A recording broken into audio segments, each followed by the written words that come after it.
Welcome back to the Sports Source. This segment brought to you by Tapoco Lodge. I was up there this week, and it is a great place for a getaway, whether that's for a meal at Tapoco Tavern, a weekend stay, or a weekday stay. Call and ask about their special Sunday through Thursday rates. You'll be glad you did.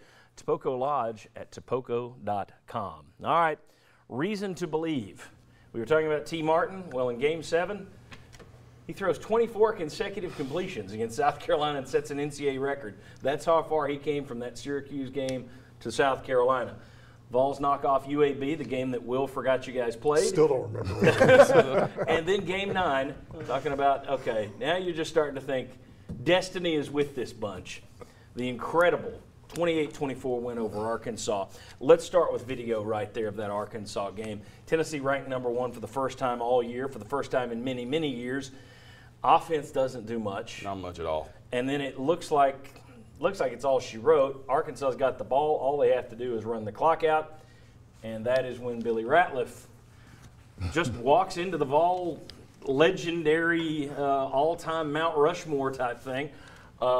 You get the best of your one-on-one battle with Brandon Burlsworth, who was an outstanding lineman. Yes. He falls backwards into Clint Sterner, hits Clint Sterner, the quarterback, who then tries to catch himself on the ground, puts the ball on the ground, and fumbles it. You guys recover. We'll talk about what the offense did after that. But, Billy, that play, you should never have to buy a drink in Tennessee again. I mean, It probably does. I mean, people in this state still talk about Johnny Butler's run against Alabama in 1939.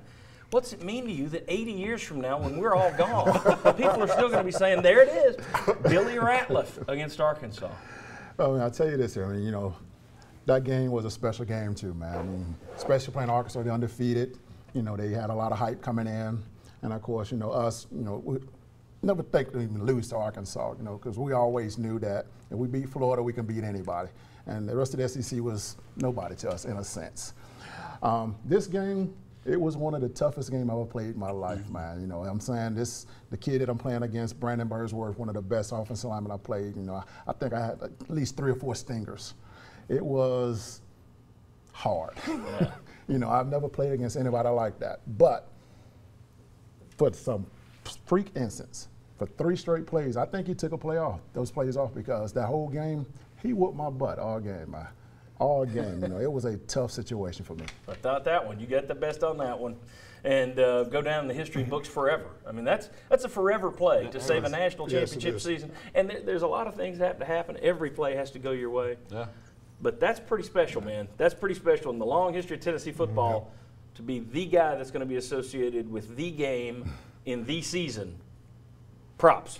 Yeah, Spencer, it wouldn't have mattered, though, if you guys don't come out there and just jam it down Arkansas's throat. I've never seen a momentum swing in a stadium like I saw from that fumble to you guys all of a sudden. Well, man, the gas is on the fire now. You're rolling. I'm sure there were some few choice words said by Al Wilson, our fearless leader at the time, saying this is how this is going to be. And we went right down the field, and we ran the same play, right, same play left. We ran a 6 and 7 gap. You know, one was to the right, one was to the left, and we just said, hey, enjoy. We're going to score, we're going to win, and go home and have a good time tonight. Well, and it was the beauty of that is if they can't stop it, just keep running. I'm sure you're going to use that mentality at Jefferson County this year, where you're the head coach. Guys, your thoughts on Jeff, Will, your thoughts on that game. And just at some point, you were talking about believing after the Florida game, but at some point after you're feeling like you're Teflon. Yeah, you're Teflon. But at the same time, your first point of doubt came in that game too, right before that play, because you were like, we just wasted this opportunity. We're about to see it go by. And all of a sudden, that play happened, and then it was on. It was over with. Coaches use that as a wake-up call? I don't know if they knew how to describe it.